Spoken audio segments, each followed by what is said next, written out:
திரு பரந்தாமன், இன்றைக்கு ஒரு பெரிய விளக்கம் கொடுக்கப்பட்டிருக்கிறது முதலமைச்சரால். 2 வழக்குகள் பற்றியும் பேசியிருக்கிறாரு. இதில் எதிர்க்கட்சிகள் அரசியல் செய்கிறார்கள், அரசியல் செய்யக்கூடாது அப்படிங்கிற ஒரு பார்வையை தொடர்ச்சியாக திமுக முன்வைக்கிறது. ஒரு முக்கியமான வழக்கில் கவன ஈர்ப்பை அல்லது கவன குவிப்பை செய்ய வேண்டியதான எதிர்க்கட்சிகளுடைய கடமையாக இருக்க முடியும். அதை எப்படி பார்க்க? நிச்சயமாக அதனால தான் கவன ஈர்ப்பு தீர்மானம் கொடுத்த பிறகு கூட இன்றைக்கி அந்த சப்ஜெக்டை டிஸ்கஷனுக்கு எடுத்து எல்லாரும் அந்த அரசின் கவனத்தை ஈர்த்து பேசுவதற்கான வாய்ப்புகளை கொடுத்துருக்காங்க. சில நேரங்களில் அரசு செவிசாய்க்காமல் பிரச்சனைகளுக்கு என்ன நடவடிக்கை எடுத்திருக்கிறாங்கன்றது தெரியாத இருக்கிற விஷயங்கள் கூட கவன ஈர்ப்பு தீர்மானங்களை கொடுக்கப்பட்டு அது விவாதிக்காத இருந்த காலகட்டங்கள்லாம் கூட உண்டு கடந்த நாள். இப்போ இந்த ஒரு சம்பவத்தை பொறுத்த வரைக்கும் குற்றவாளி உடனடியாக குற்றம் சாட்டப்பட்டவர் நம்ம கைது பண்ணியிருக்கிறோம். அவரை அது உரிய நடவடிக்கை என்ன எடுக்கப்பட்டு வருகிறதுன்றத பொது வழியில மக்களுக்கு எல்லாருக்கும் தெரியும்படி செய்திருக்கிறோம். இது தாண்டி பொதுநலன் வழக்கா உயர்நீதிமன்றத்துக்கு போன இடத்துலயும் சரி, அவங்க அமைக்கப்பட்ட அந்த ஸ்பெஷல் சிறப்பு புலனாய்வு குழு அவங்க செயல்பாடுகள் குறித்து எல்லாமே இன்னைக்கு நாட்டில் டிரான்ஸ்பரண்டா இருக்கு. ஆனா இது எல்லாமே நடக்குதுன்னு அரசியல் கட்சிகளுக்கும் தெரியும். ஆனால் இது தானாக நடந்துட்டால் தங்களுக்கு வேலை இல்லைங்கிறதுக்காக நாம் இதை அரசியல் பண்ணியாகணும், இதை எடுத்து நம்ம ஸ்கோர் பண்ணியாகணுன்றதுக்காக அரசியல் கட்சிகள் எல்லாம் நித்தம் ஆர்ப்பாட்டம் போராட்டம் அப்படின்னு நடத்திட்டு இருக்காங்க. அதை நம்ம தப்பு சொல்லலை, நீங்கள் பண்ணுங்க செய்யுங்க.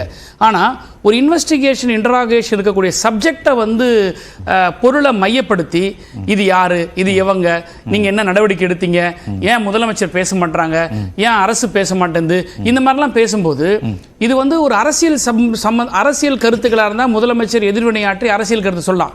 இது புலனாய்வு சம்பந்தப்பட்ட விஷயம். அப்படி இருக்கும்போது புலனாய்வு நடந்துகிட்டு இருக்கும்போது இதுக்கெல்லாம் வெளியில ஊடகங்கள்ல அல்லது பொது வெளிகளில் பேசுவது என்பது அந்த பாதிக்கப்பட்ட பெண்ணுக்கு தான் அநீதி இழக்கும். ஏன்னா more reveal at the time of interrogation investigation makes accused to escape. இதுதான் கிரிமினல் ஜூரிஸ்ப்ருடன்ஸ் இருக்கக்கூடிய ஒரு தியரி. நீங்க அதிகமா அந்த வழக்கை பத்தி பொது வெளியில பேச பேச பேச கண்ணுக்கு தெரியாம இருக்கக்கூடிய குற்றவாளி கூட தப்பிக்க செய்வதற்கான இப்போ நான் கேட்கிற நேரடியான நீங்க இன்டராகேஷன்ல இருக்கக்கூடிய ஒரு வழக்குல ஒரு அளவுக்கு மேல வெளிப்படையாக பேச முடியாது, ஒத்துக்கொள்றேன், அதுல மாற்று கருத்து இல்லை. ஆனால் இந்த வழக்கு தீவிரத்தன்மையோடு விசாரிக்கப்பட வேண்டும், இதுல வேறு யாரும் தப்பிவிடக் கூடாது என்கிற அக்கறை ஒரு எதிர்க்கட்சிக்கு இருக்கும் தானே? இருக்குல்ல, அதெல்லாம் தப்பு இல்ல, இருக்கு. அதை நீங்க ரைஸ் பண்றீங்க. ஆனா அதை தாண்டி அவங்களுக்கே நல்லா தெரியுது, உயர் நீதிமன்றமே இதை ஒரு கமிட்டியை ஸ்பெஷல் இன்வெஸ்டிகேஷன் டீம் அமைக்குது. ஏன் உயர் நீதிமன்றமே அரசியல் கட்சிகளுக்கு அட்வைஸ் பண்ணுது? ஒரு அரசியல் கட்சி பாட்டாளி மக்கள் கட்சியை சேர்ந்த வழக்கறிஞர் நீதிமன்றத்துக்கு போய் இது சம்பந்தமாக வழக்கு தொடுத்த போது கூட ஏன் இதை நீங்க அரசியல் ஆக்குறீங்க அப்படிங்கிற ஒரு கேள்வியும் அவங்க கேட்டிருக்கிறாங்க. சோ இந்த விஷயத்துல அரசாங்கத்தின் மீது தவறு இருக்குமே. ஆனால் அதுக்கு முன்னாடி நீதிபதி எஸ்.எம். சுப்பிரமணியம் உள்ளிட்டவர்கள்லாம் காவல்துறையை நோக்கியும் கேள்விகள் எழுப்பியிருக்காங்க. கரெக்ட். அந்த பெஞ்சில் இந்த மொமெண்ட் இமீடியட்டா இதை எடுக்கும்போது நீதிமன்றத்துடைய கவனத்துக்கு வராத போது ஒரு பிரச்சனை வருது. ஒரு பெட்டிஷனர் கவுன்சிலா வைக்கக்கூடிய வாதங்களை வைக்கும்போது அப்ப நீதிமன்றம் அரசு தரப்பை பார்த்து இந்த கேள்வியெல்லாம் கேட்கும். அந்த கேட்கிற கேள்விகள் தான் ஊடகங்கள் வந்தது. பிறகு அரசு தரப்பில் இருக்கக்கூடிய அந்த பதில்கள் கொடுக்கப்பட்ட பிறகுதான் அதே நீதிமன்றம் தான் சொல்லுது, நீங்க ஏன் இந்த மாதிரி அரசியல் ஆக்குறீங்க. சோ நீதிமன்றத்துக்கு தெரிஞ்சு போச்சு, அரசு சரியான ட்ராக்ல இந்த வழக்கை விசாரிச்சுக்கிட்டு இருக்குது, அதனால நீங்க அரசியலாக்காதீங்கன்னு சொல்லியிருக்காங்க. இதுல அரசோட கவனத்தை கொண்டு வரது அல்லது குற்றவாளியை தப்பிக்க விட்டுடக்கூடாதுன்றதுல எல்லாம் கரெக்ட். ஆனா அரசு செய்யாத இடத்துல நீங்க தட்டுங்க, நீங்க கொட்டுங்க, நீங்க குரலை எழுப்புங்க. ஆனா செய்துகிட்டு அரசாங்கத்தின் மேல நீங்க பேசுகிற போதுதான் இன்னைக்கு மாண்புமிகு தமிழ்நாடு முதலமைச்சர் அவர்கள் இந்த அவையில சொன்னது போல இது உண்மையிலேயே உங்களுக்கு அக்கறையோடு இருக்கக்கூடிய விஷயமாக இருந்தா நீங்க இதை இவ்வளவு தூரம் அரசியலாக்க மாட்டீங்க.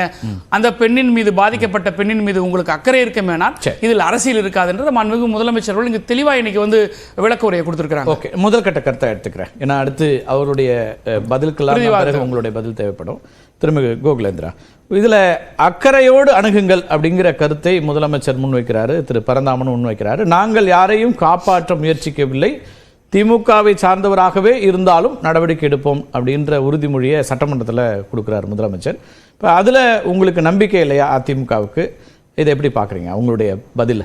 அதாவது அன்பு சகோதரர் சட்டமன்ற உறுப்பினர் அவர் மீது வழக்கறிஞர் எனக்கு எப்போவுமே ஒரு மரியாதை இருக்குது. ஆனால் உயர் நீதிமன்றத்தில் சொன்ன எல்லாமே இது பண்ணி அவர் மிக விளக்கமாக முதலமைச்சரை நிறைய உயர்த்தி சொன்னது அவருடைய கடமையை அவர் செஞ்சுருக்கார். இந்த இடத்துல நானுமே சின்ன சின்ன அவங்களும் புரிஞ்சிக்கக்கூடிய அவங்க கவனம் செலுத்தக்கூடியது அந்த முதல்ல இந்த குற்றவாளி என்று இன்று கைது செய்யப்பட்டிருக்கக்கூடிய ஞானசேகரன் அவர் மீது இப்படி ஒரு சம்பவம் நடந்தபோது அங்கே புகார் அளிக்கப்படுது. காலேஜிலேயே உள்ளேயே ஹையர் அத்தாரிட்டிகிட்ட கொடுத்து சரிவர நடக்கலை. அந்த பெண்ணே தானாக காவல் நிலையத்தில் கோட்டூர்புரத்தில் போய் கொடுக்கும் பொழுது ரிசீவ் பண்ணி ஞானசேகரனை கூப்பிட்டு விசாரித்து இது எவ்வளோப்பட்ட ஒரு ஒரு ஒரு பெண் பாதிக்கப்பட்ட வழக்கு. ஒரு மாணவி உயர்கல்வி படிக்க கன்னியாகுமரியிலேருந்து இங்கே படிச்சுக்கிட்டு இருக்காங்க. அவங்களுடைய தனிப்பட்ட சுதந்திரத்தை அவங்க பறித்து அவங்கள எவ்வளவு அவங்களுடைய வாழ்க்கையை பாதிக்கக்கூடிய அளவில் அந்த ஞானசேகரன் நடந்துக்கிட்டாருங்கிறத மீறி முதல் நாள் இரவு அவரை ஃப்ரீயாக விட்டுறாங்க. இந்த மாதிரி ஒரு பெட்டிஷன் வரும் பொழுது அந்த குற்றம் சாட்டப்பட்ட அந்த நபரை இவங்க காவல் நிலையத்தில் வைக்கல, அவரை ஃப்ரீ ஹேண்டாக உள்ளே விட்டுறாங்க. ஃப்ரீ ஹேண்டாக உள்ளே விட்டுட்டு அடுத்த நாள் பெரிய மாணவிகள் மாணவர்கள் இது பண்ணி ஒரு போராட்டம்னு வரும் பொழுது தான் பிடிச்சி கைது செய்ய போகிற மாதிரி போட்டு கையை உடைச்சேன் காலை உடைச்சேன்னு ஒரு விஷயத்தை எல்லாமே ஃபோக்கஸ் பண்ணாங்க. அவர் சிண்டிகேட் மெம்பராக இருக்கார். அண்ணா யூனிவர்சிட்டியில் complete camera, complete securities, syndicate மெம்பராக வேற இருக்கார். ஒரு 9 கேட்டு இருக்கு அண்ணா யூனிவர்சிட்டியில். 7 கேட்டு எல்லாம் ஓப்பன், எல்லாரும் போக வரக்கூடியதில் இந்த ஞானசேகரன் கரெக்டாக த ஃபஸ்ட் டே அவர் அங்கே போன மாதிரியான சம்பவம் இல்லை. He is a habitual offender, threatening எல்லாத்தையுமே த்ரெட்டன் பண்றது. ஏற்கனவே கேஸ் இருக்கு, பல்வேறு வழக்குகள்லாம் இருக்கு. அதுல 6 வழக்கு விசாரிக்கப்பட்டு ஜெயிலுக்கெல்லாம் போயிட்டு வந்த ஒரு நபர் ஞானசேகரன். அவருக்கு இப்ப இன்னைக்கு தான் முதலமைச்சர் ஏதோ இறங்கி மனமும் இன்னைக்கு அவர் திமுக அனுதாபிங்கிறத ஒத்துக்கிறார். ஆனா சட்டத்துறை அமைச்சர் ஆரம்பத்திலிருந்தே அவர் திமுக இல்ல. நாங்க கேட்கறது நீங்க இல்ல திமுகவா இருங்க, திமுகவா இல்லைங்கிறது அடுத்த விஷயம். பாதிக்கப்பட்ட பெண்ணு நாங்க கேட்கிறதே ஒரு முதலமைச்சர், துணை முதலமைச்சர் கிரிக்கெட்ல காட்டுற ஆர்வத்தையும், தான் தொகுதியில் உள்ளவங்களுக்கெல்லாம் டிக்கெட் வாங்கி கொடுக்குற ஆர்வத்தையும், கார் ரேஸ் நடத்துற ஆர்வத்தையும், பாதிக்கப்பட்ட இந்த சம்பவத்துல அமைதியா இருங்க. இந்த அரசு யாராக இருந்தாலும் நிச்சயமாக ஒரு தகுந்த நடவடிக்கை எடுக்கும். நீங்க யாரும் அச்சப்பட வேண்டாம் அப்படிங்கிற எந்த வார்த்தைகளும் வரல. முதலமைச்சர்கிட்ட இருந்து எந்த வார்த்தைகளும் வரல.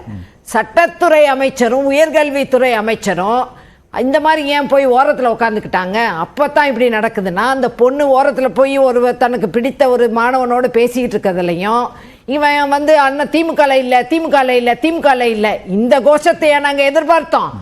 அரசு இரும்பு கரம் கொண்டு அடக்கும்ன்ற வார்த்தை வராததுனால அண்ணா திமுக ஆர்ப்பாட்டம் அடுத்த நாள் செய்யும் பொழுது எங்களை கோஷம் போட விடுங்க. பஸ்ல இருந்து நாங்க இறங்கின உடனேயே எங்கள் சார்பாக வரக்கூடிய கட்சிக்காரங்களை எல்லாம் நீங்க பிடிச்சு தள்ளி விட்டு அந்த மாதிரி பண்ணும்போதே குற்றவாளி கைது செய்யப்பட்டாச்சு, வழக்கு விசாரணையில் இருக்கு அப்படின்னு தான் அவங்க சொல்றாங்க. இல்ல இப்ப நாங்க கேக்குறது மிக உயர் நீதிமன்றத்தில் பேசினதெல்லாம் அவர் சொல்றாரு. அண்ணா திமுகவின் பெண் வழக்கறிஞர் ஒரு she has given the representation before the இவங்க ஜுடிஷியரி, அவங்க கூப்பிட்டு இதை விசாரிச்சு உடனடியாக எடுத்துதான் இன்னைக்கு 3 பெண் போலீஸ்ல அவங்க உள்ள உயர் அதிகாரிகளை போட்டிருக்காங்க. அவங்க தானா உடனே போடல.